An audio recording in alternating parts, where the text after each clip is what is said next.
Willkommen zurück, wir zocken Autopsy Simulator. Das Ding ist aktuell Teil des Demo-Spiele-Festivals in Steam. Da könnt ihr Spiele-Demos zocken zu Spielen, die normalerweise gar keine Demo haben. Autopsy Simulator ist eins davon. Aktuell ist das Spiel leider noch nicht in Deutsch verfügbar, aber wir geben uns das natürlich trotzdem. Ich bin sehr gespannt drauf. Es ist einerseits ein Autopsy-Simulator, aber es hat auch eine Story. Es soll wohl mystische Elemente enthalten. Und wir spielen einen Pathologen namens Jack. Gucken wir uns das mal genau an. Ich bin ganz froh, dass das nicht in Real Life stattfindet, sondern nur virtuell. Ich wäre dafür überhaupt nicht geeignet. Respekt an alle Pathologen und Pathologinnen da draußen, die dieser Arbeit nachgehen, die ja sehr, sehr wichtig ist.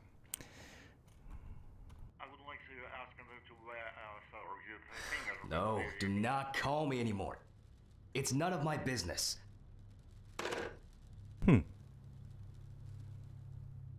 So, wir steuern mit Maus und Keyboard.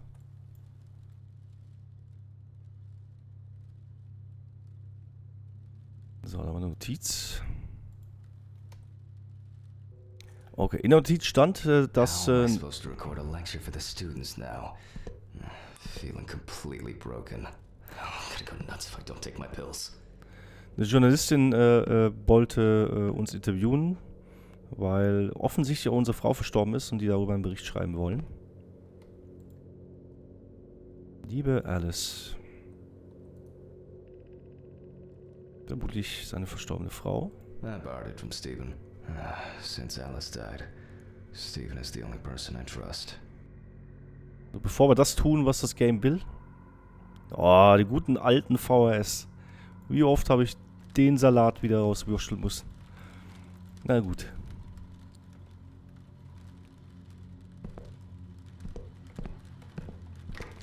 Wir gehen jetzt erstmal ins Bad. Suchen nach unseren Pillen. Ah, wir sind schon auf Arbeit. Fuck, where are my meds?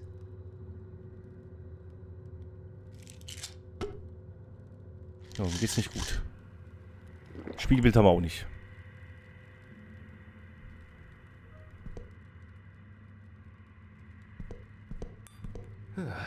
Alright, now we can go get the camera. This for sure is not the storage room. Aber man sieht ganz klar, ne? Performance ist noch nicht so wirklich gut. Aber es ist halt auch noch eine Demo. Das haben wir nicht vergessen, das Spiel ist noch längst nicht fertig. It's locked. So, suchen wir mal den Lagerraum. This place is starting to look like a garbage dump rather than a storage room. Das sieht auch gut aus. Well, I hope I won't forget to press the record button this time. Let's move on straight to our deceased.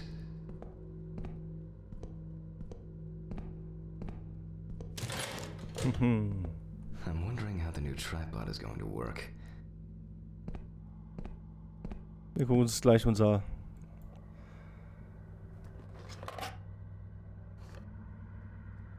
Ich weiß gar nicht, was ich sagen soll. Patienten? Nee. Properly and... Oh, this should be fine. Ja, das sieht auch gut aus. November 21st, 1991. Time, 8:43 p.m. Recording for medical students from the University of Missouri. The autopsy is conducted by Jack Hammond. Ladies and gentlemen, it is always worth having a look at the files before conducting the autopsy. Well, who do we have here today? Ja, also schauen wir uns das mal näher an. Mention the rookie mistakes. Anfängerfehler erwähnen. Oh yeah, that's right. That's my warning to sensify you for a few issues. First, due to the fact that in the process of revealing and securing forensic traces, interference that changes the primary condition happens. The photographic documentation plays a huge role in the entire process of examination. Then, the body needs to be placed on its back on the autopsy table. The pathomorphologist stands on the left-hand side of the body. Third, very rarely but still, the cause of death remains unknown if all the tests come out negative. That's the so-called white autopsy. Now remember that it can also happen. Okay. Also verschiedene Hinweise darauf, was man als Anfänger auf jeden Fall beachten sollte. Mal abgesehen von der Positionierung wichtig, dass man auch sich das Fotomaterial ganz genau anschaut. weil auch eben Umgebung und so weiter einen Einfluss natürlich haben können auf den Zustand der Leiche und das wird spannend. Found on the outskirts of a parking lot near a gas station, where he often begged and insistently offered to clean the windows of cars that were leaving the station. The body was found in a dry field drain. A frequent cause of traumatic deaths among the elderly is the various types of accidents, including traffic accidents or falling down the stairs. The body was spotted by a station worker during the morning shift. At first, he thought that someone had thrown rain boots and a coat in a nearby ditch. It took him a moment to recognize a human body laying on its back. Signs of libation could be found around the dead body. Empty bottles, traces of an inept attempt to start a fire, and a scattered makeshift blanket. Okay, also Obdachloser. Und der wurde dann entsprechend, er hat hier an der Tankstelle immer wieder versucht, dann gegen Almosen Service-Dienstleistungen zu erbringen, Fenster putzen und so weiter und so fort, wurde eben tot in einem Feld aufgefunden. The deceased is locally known as Old Toby, homeless and unemployed for at least a couple years. He had gotten into fights and had been bullied by the problematic youth of the town. He was that type of a man who never kept up alcohol, which caused him to be homeless. As a young man working in a suburban coal mine most of his life, he already abused alcohol, and as the time went by, he'd fall into addiction more. That's interesting. Although alcohol poisoning as a sole cause of death among the elderly people is relatively rare, different levels of alcohol poisoning happen among 1 in 4 deaths of elderly people, which may suggest that alcohol abuse is a significant issue in this age group. What is important to note, even though alcohol poisoning does not cause death, it does increase the risk of accidents and their following injuries. Auch super interessant, also er ist Alkoholiker, das wissen wir. Er war obdachlos aufgrund seines Alkoholismus. Er war auch aggressiv und wurde auch von den Jugendlichen gemobbt. Früher war er noch ein Minenarbeiter. The body was found at 7 o'clock by Sheriff Matthew Thompson. White male, 76 kilograms, 5'8", age unknown. The deceased is a local homeless man named Toby Chambers. His son runs a hardware store. His wife ran away years ago. Local police have talked to residents, so we know more about the deceased. For example, that he loved drinking, and by no means was abstinent. Such clues can direct us to things that are worth keeping in mind during the autopsy. Mention the rookie mistakes. Oh yeah, that's right. That's Okay. why I wanted to sensify you for a few issues. Jetzt haben wir alles. Oh, where are the damn gloves? Donuts wollen wir jetzt nicht essen. Now we can get to work. We're going to need the camera. It should be here somewhere. Muss eine andere Kamera sein. Must have left it in one of the drawers. Da. Polaroid. Let's follow the procedure and prepare photo documentation. We must follow the top-down rule. Luckily, we don't have to take pictures of the clothes this time. We are only focusing on the body. Let's keep in mind it's all about the legibility, not the perfect frame. Before we start searching for traces on the deceased's body, we have to take a main picture that goes in the files. Okay. Dann gucken wir mal.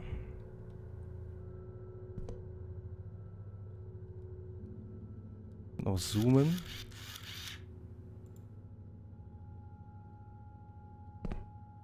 Dann müssen wir das... Nö. Ah, doch. Das kann ganz drauf liegen. Voila! Now we move on to the next step. Trace search. We're going to need better zoom here. We're going to need better zoom here. So, wir müssen jetzt Stellen suchen, auffällige Stellen, die wir fotografieren können. Also ich sehe hier oben schon mal hier, da sehen wir ein Trauma, ne?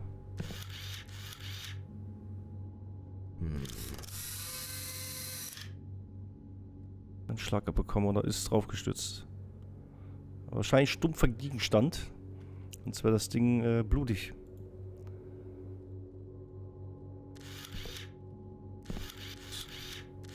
Das sieht auch aus wie so ein Bluterguss.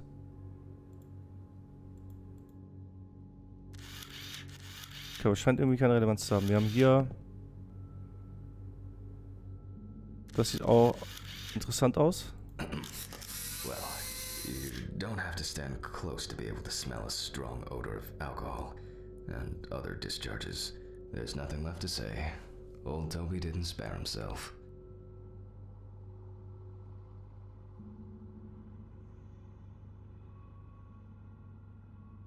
Am Hals sieht er auch interessant aus. Aber ist nichts wohl, aber Fleckchen, ne? People affected by homelessness most often die from accidents, alcohol abuse, or they freeze to death. Hat Erfrierungen, ne? Unfortunately, both suicide and homicide are also quite common.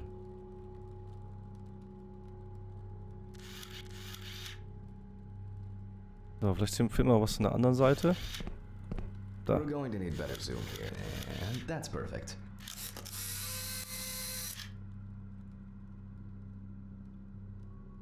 While taking the photos, some entries that could be potentially lethal caught my attention. Let's take a closer look using the magnifying glass. So, wo haben wir denn eine Lupe?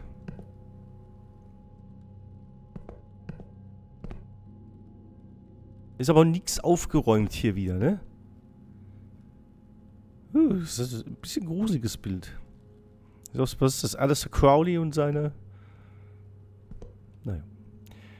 So, wo haben wir hier eine Lupe? Oder hatte ich schon in der Hand? Ah. Ich muss aber nur anklicken. Okay, also wir haben ein Tools Wheel. Ah, das ist praktisch, das ist gut. So, jetzt müssen wir hier potenzielle Todesursachen finden. So, kann ich eigentlich mich bewegen? Ja, das können wir. Und wir können noch zoomen.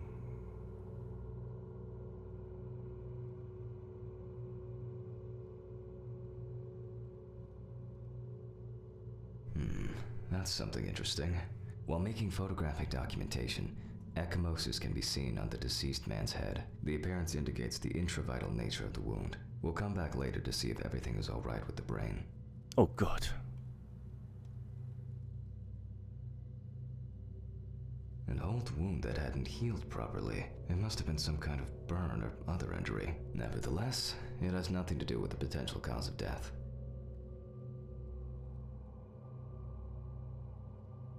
By the look of his feet, I assume Toby must have worn uncomfortable and dinky shoes for quite a while. However, such wounds have nothing to do with his death. There are frostbite marks all over the deceased's body. Although they are most visible on the tips of his fingers, they can be recognized by the very specific color of the skin. However, the hands tell us much more. What do we have here? So, also Erfrierung hat er noch an der Hand, ne?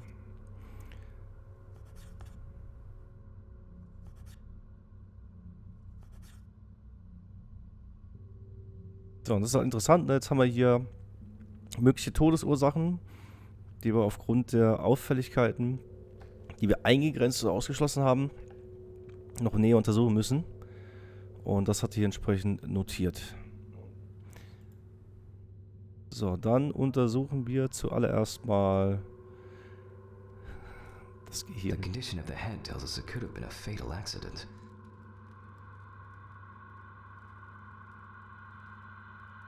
Ah, wir müssen erstmal auswählen, okay.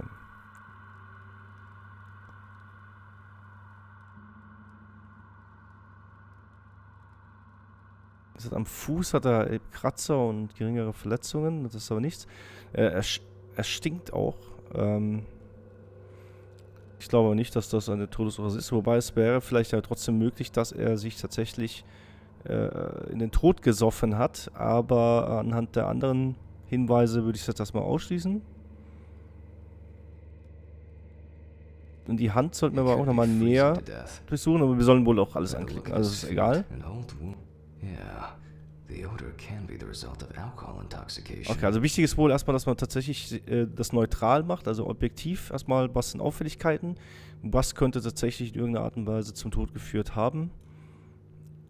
Interessant, aber wir sehen jetzt auch hier, ne, er ist entweder dumm gestürzt, erfroren oder eben an einer Alkoholvergiftung gestorben.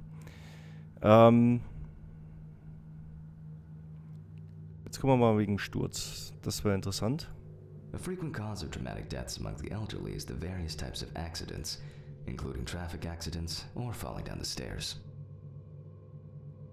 So, wir haben auch Shift, haben wir noch ein Clipboard. Können wir es aktivieren und deaktivieren, das ist gut. Okay. So, wir sollen die rechte Hand nehmen und uns mal näher angucken.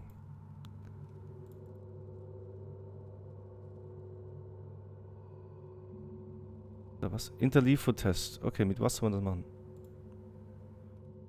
Irgendein Tool?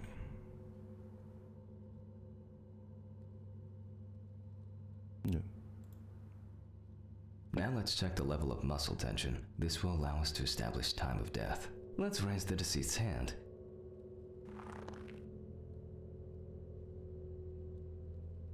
Ah, ein Minigame oder so. Auch nicht schlecht.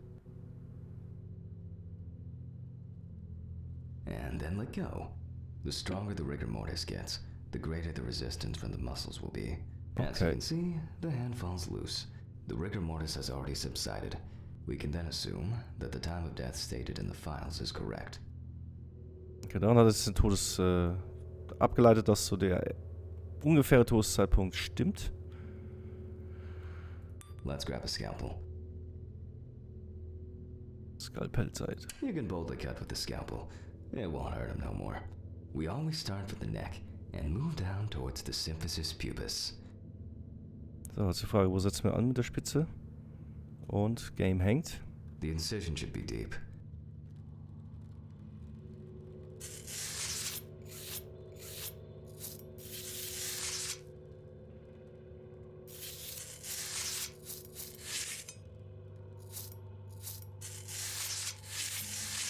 Next, we separate the skin and prepare to remove the ribs. Okay, das Handtool nutzen. So. Na, weiter. Also, wir haben das Handtool. Oh. Oh. Okay. Ich weiß nicht, wo ich sonst noch öffnen soll. An welcher Stelle? Ah, so. In die Richtung. Oh. Ja, das haben sie gut gemacht, ne? The adipose tissue has an intense yellow hue. As you probably already guessed, we're going to need the scissors. Wir brauchen die Schere. Die Schere. Wir haben eine Schere. Wir haben Loppes. Nutzen wir das.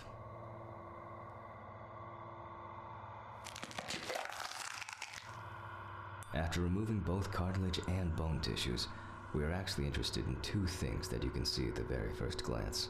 The lack of organ congestion means that, although the deceased was cold, hypothermia wasn't the cause of death. Okay, also erfroren ist es schon mal nicht. Das wollen wir uns natürlich mit der Lupe noch näher anschauen.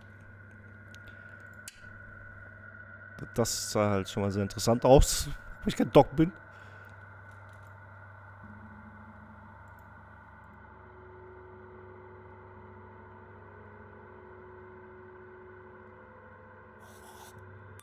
We can eliminate freezing as the cause of death. Okay, also erfrieren ist schon mal ausgeschlossen. So. Meine Maus ist irgendwie weg. Wie wir es nochmal? Muss er blind machen. Das scheint noch buggy zu sein, wenn der irgendwie toolmäßig am Start ist. So, kann ich das so machen? Ne. Okay, dann machen wir es nochmal so. Öffnen das Clipboard. Dann checken wir mal Fatal vor. A frequent cause of traumatic deaths among the elderly is the various types of accidents, including traffic accidents or falling down the stairs. So, wir sollen die Lungen rausnehmen. Ich schätze mal mit den Händen. Ja, mit den Händen. So. Da sehen wir Vernarbungen aus. Ah ne, das ist...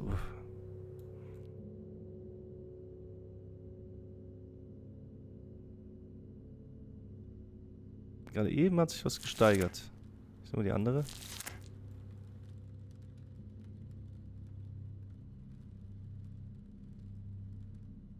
The deceased smoked like a chimney. Let's take a closer look. We see widespread black and tarry deposits caused by smoking cigarettes. Despite the tragic condition of the lungs, they are not the cause of death. Now we need to go grab the syringe. Also, durch Tabakkonsum verursachte Totkörper ausschließen. Auch wenn er viel geraucht hat. So, nehmen wir mal die Spritze. At this point, we need to test the level of blood alcohol concentration of the deceased. Aus dem Herz. We move on to collecting blood from the heart. 5 milliliters from the left ventricle should do it.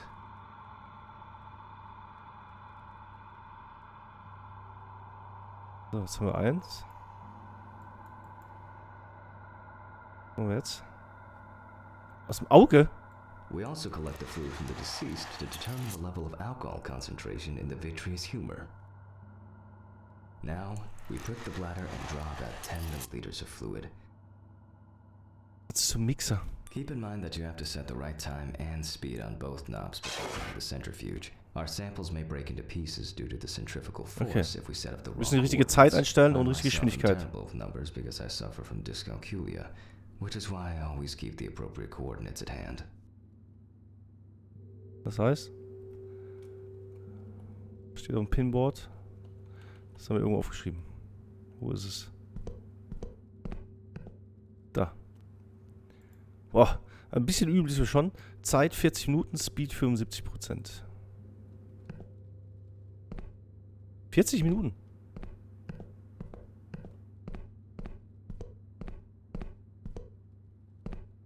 Ja, jetzt haben wir es auch da. 40 Minuten und 75%. Ja, ich würde gerne erst einstellen, dann muss ich erst den Mixer starten, bevor ich das tue. Okay, also E klappt nicht. Will ich mal einzustellen. Ah, mit A und D.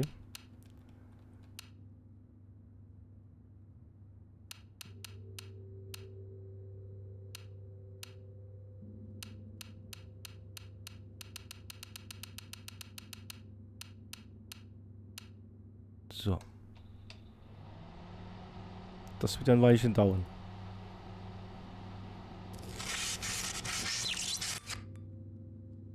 Ah. Das ist natürlich besonders. Damn it. If something goes to shit, it's on the way. That's probably the blown fuses again. Hold up. I must have had a flashlight somewhere. And I was hoping to clock out early today. Ist doch überhaupt nicht beunruhigt, ne? Where did I go? Wir sehen eh nichts, mein Freund. Machen wir mal die Sicherung an. Yeah, it's definitely the fuses. Wo auch immer sie sind.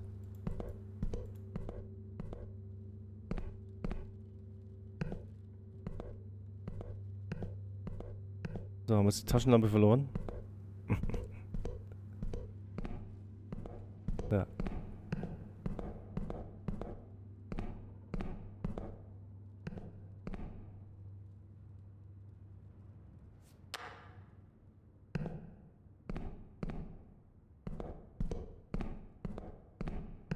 Ich würde eigentlich nur die Arbeit zu Ende machen, ne?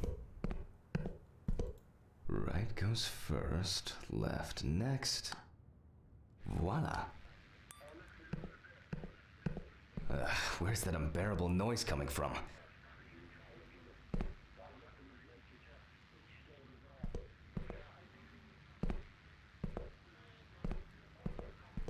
Wo ist das Radio? Wir nehmen dran.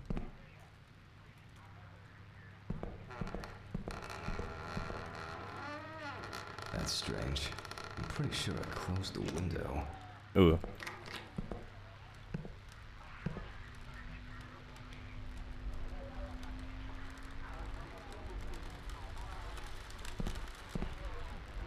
Okay. Ich hör's, aber ich sehe es nicht. Das Fenster machen wir mal zu.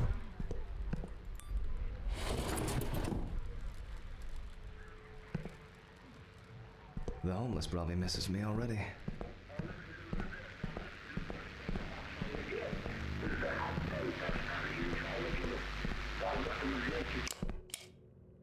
Alright, let's see what we've got here. Where were we? Oh yeah, the blood alcohol concentration. Well, everything is telling us that the BAC, blood alcohol concentration, is high.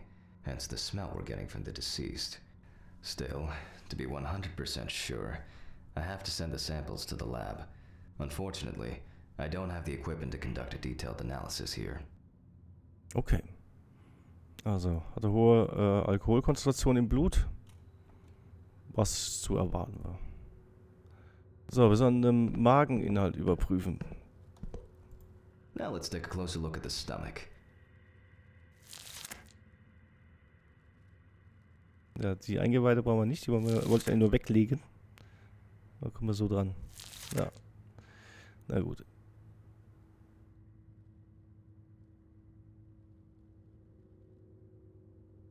As expected, the stomach has no major external damage. In this case, further inspection is no use. We must cut him open. Also, haben nichts gefunden. So. Er sagt aber gerade, wir müssen aufschneiden. Oh nein. Weiter zu Skalpell. I don't need this tool now. Okay.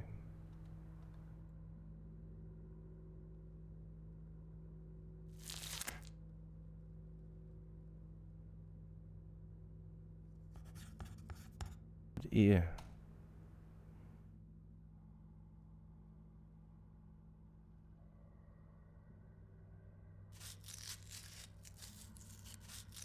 Oh. Das ist bis wieder heißer Draht. Ah! Das ist der Muscle.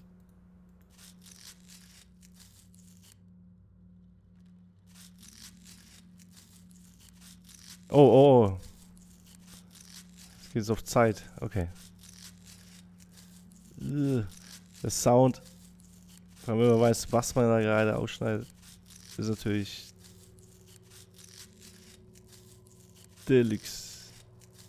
Nein. Nein.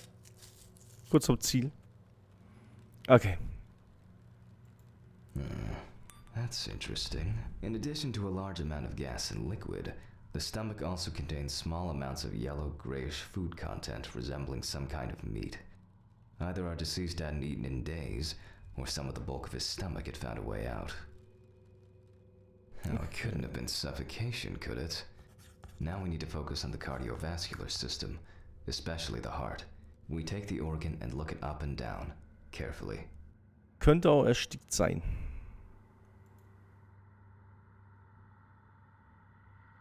So, gucken wir uns mal das Herz an.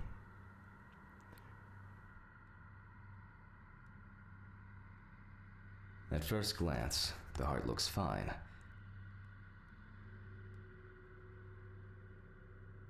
The pulmonary trunk and aorta seem to be in good condition. There are no pathological changes that have contributed to our Toby's death. Well, once we've got the... Let's take the autopsy saw to cut through the skull to cleave it in two. No. Remember, the skull, not the saw. Anyway, we will start dissecting the brain from the occipital lobe. In this way, the brain's dura mater is slowly revealing itself. Okay. Oh, ich muss tippen.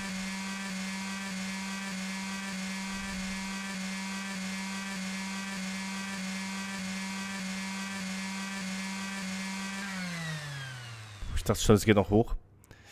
Hey, yummy.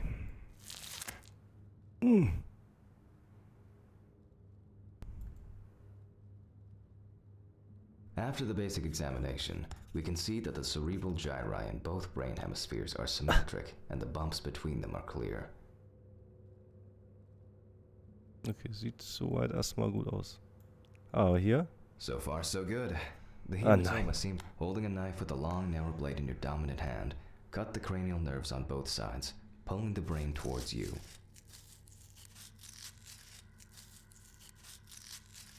Okay, das wird interessant. Ich muss ganz runter, schätze ich. Glaube ich. Ja.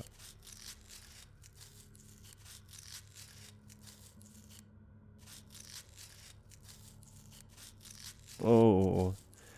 Also wenn ihr Remember, just one small fragment keine Geduld habt. of the magnifying glass is enough to dispel or confirm our doubts. We then take the fragment of the brain to the tray and, literally and figuratively, go over it with a fine-tooth comb. Just as I initially suspected, we can rule the fatal accident out as well. Okay, also Unfall in der Form können wir erstmal ausschließen, dass er gestürzt ist. Okay. Okay, Trachea.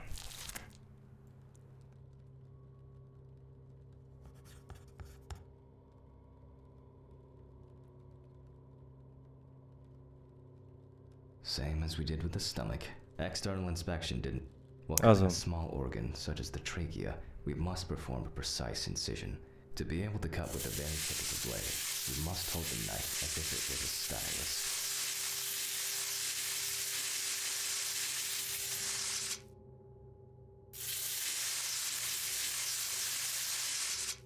Ladies and gentlemen, I think we've got it.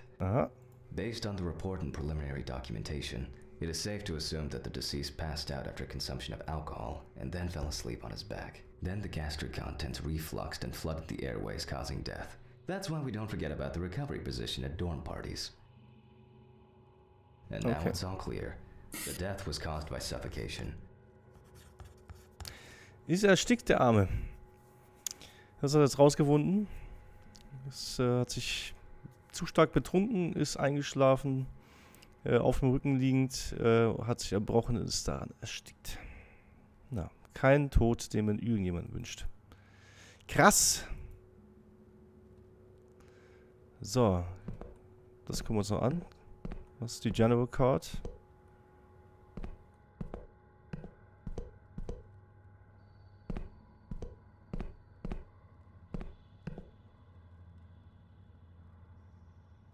I don't know how it could have worked without this gadget before. Ist aber eigentlich jetzt auch wurscht. Was wir herausgefunden haben, ist erstmal, wie das Spiel aufgebaut ist. Und dass es auch tatsächlich noch eine Story hat, die da noch mit am Start ist. Autopsie fand ich jetzt sehr interessant. Also du hast das auch gemerkt, ne? Also ich bin nicht pingelig, aber das ist stellenweise schon einfach eklig. Ja, aber auf eine andere Art und Weise. Schwer zu erklären. Vielleicht habt ihr dasselbe Gefühl auch bekommen. Wann macht man das sowas, ne? Ich finde gut, dass er das hier trotzdem relativ ernsthaft macht und dass das nicht irgendwie, sag ich mal, überzogen karikativ dargestellt wird. So, wir schließen es doch schnell ab. Haben jetzt hier das Clipboard nochmal kurz aufgerufen, damit wir das noch sehen. So.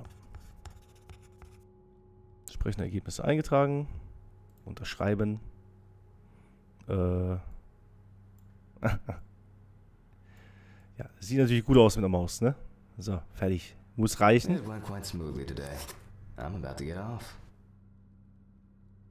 Okay. Das machen wir noch zu. In order to bring the chest of our deceased back to its initial state, at least to a small extent, we must take the needle in our hand. Okay, jetzt müssen wir noch nähen, zunähen. We sewed the deceased using the baseball stitch technique. This stitching method is very strong and quick to do. Was ist Baseball-Technik? Ah. Ja. Ich verstehe. Da oben will ich auch noch zumachen. Wie sieht das aus? Geht nicht. So. Aber jetzt sind wir fertig. Autopsy Simulator. Könnt ihr aktuell jetzt noch die Demo zocken? Ich finde es super interessant und vor allem, ich finde jetzt beide Aspekte gut. Das eine ist Autopsien und der Versuch herauszufinden, was passiert ist, zu ermitteln. Und gleichzeitig dann aber noch diese Horror-Elemente zu haben, das mit der Story. Das erinnert mich so ein bisschen an den Mix aus Nightwatch und Co. oder Jane Doe. Schwer zu empfehlen, sehr guter Horrorfilm auf Netflix, wenn es ihn noch auf Netflix gibt. Ich bin erstmal draußen. Bis zum nächsten Mal.